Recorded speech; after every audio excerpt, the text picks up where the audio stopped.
रात के करीब 1:15 का वक्त था। राजस्थान के बीकानेर हाईवे पर एक ट्रक धीरे धीरे रुकता है। ड्राइवर बाबूलाल यादव, उम्र करीब 45 साल, पिछले 8 घंटे से लगातार गाड़ी चला रहा था। सड़क सूनी थी, हवा में बस रेत उड़ रही थी। थकान इतनी थी कि पलकें खुद ब खुद बंद हो रही थीं। वो खुद से बुदबुदाया, थोड़ी चाय मिल जाए तो जान में जान आ जाए। दूर कहीं हल्की सी रोशनी टिमटिमाती दिखी, जैसे किसी ढाबे या छोटी टपरी में चिराग जल रहा हो। वो वहीं रुक गया।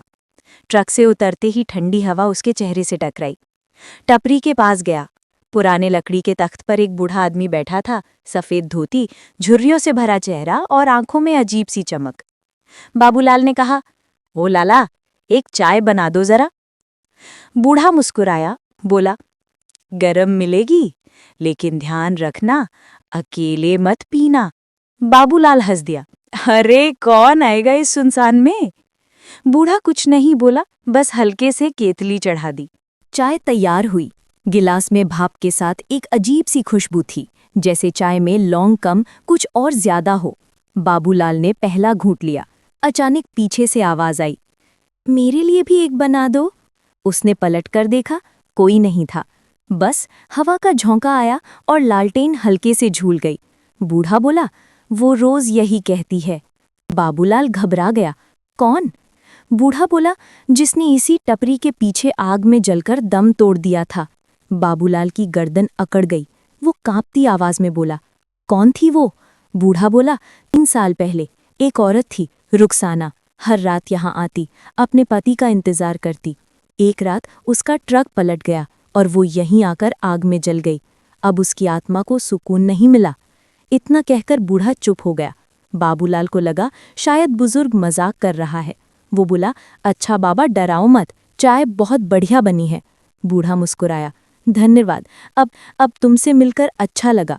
बाबूलाल ने गिलास रखा और पैसे निकालने के लिए जेब में हाथ डाला, लेकिन जब ऊपर देखा, वो बूढ़ा गायब था।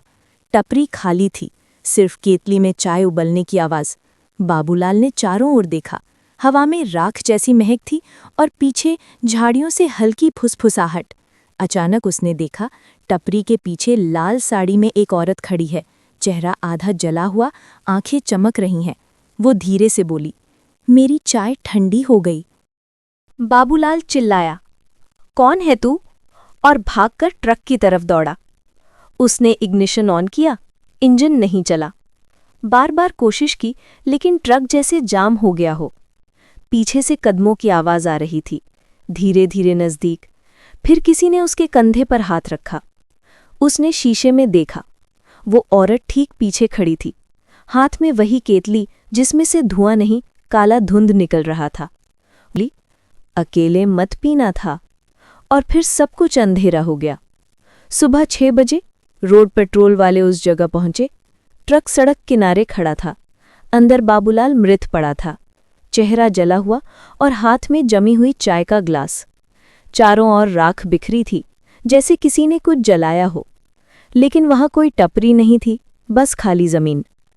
लोग कहते हैं, आज भी रात में अगर उस हाईवे से गुजरो तो दूर कहीं लालटेन की हल्की रोशनी दिखती है, केतली की सीटी सुनाई देती है और कोई धीरे से फुसफुसाता है, मेरे लिए भी एक बना दो।